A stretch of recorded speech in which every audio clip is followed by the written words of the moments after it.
नमस्कार मित्रों, मैं संदीप पटेल आप सभी का स्वागत करता हूं बेबीलोन स्टोरी डे 13 पर।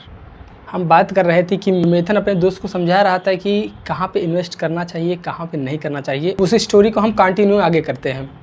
तो मेथन कहता है कि उसको पैसे नहीं देना है जो इस पैसे को वापस ना लौटा पाए, और हम टोकन रख लेना चाहिए अगर आप किसी को कर्ज दे। इससे ये पता चलता है कि आपसे जो कर्ज लिया है आपको कब वापस करता है, कितने दिनों में करता है।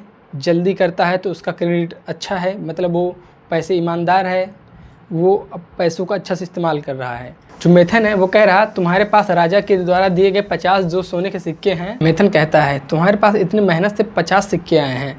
वो एक उदाहरण देता है, कहता है कि तुम इतने दिनों में कितने सोने के सिक्के कमाए जब से तुम काम कर रहे हो। तो बोला 3 साल में 3 सोने के सिक्के। मेथन बोला कि अब तुम्हारे कुछ अपने भी खर्च थे, इन सब को काट के तुमने 1 सोने के सिक्के 1 साल में बचाए और 3 साल में 3। अब सोचो, अगर राजा ने तुम्हें 50 सिक्के दिए हैं तो मतलब तुम 50 साल में कमाते। क्या तुम अपने 50 साल की कमाई किसी को ऐसे व्यक्ति को दे दो जो केवल अपने व्यापार में उसको प्रयोग करना चाहे, केवल अपने व्यापार में ट्राई करना चाहे और उस व्यापार के बारे में उसे कुछ पता ना हो। केवल तुम अपने पैसे को ऐसे किसी को दे दोगे? तुम्हारा अधिकार है, तुम किसी को ज़बरदस्ती अपने पैसे मत दो। हाँ, अगर तुम्हारी इच्छा है दिल से तो दे सकते हो, पर मेरी सलाह है तुम अपने पैसे को किसी को कर्ज देने में लगाओ जो अच्छा व्यापारी हो, ऐसे काम में लगाओ जो तुमको उसको रिटर्न दे।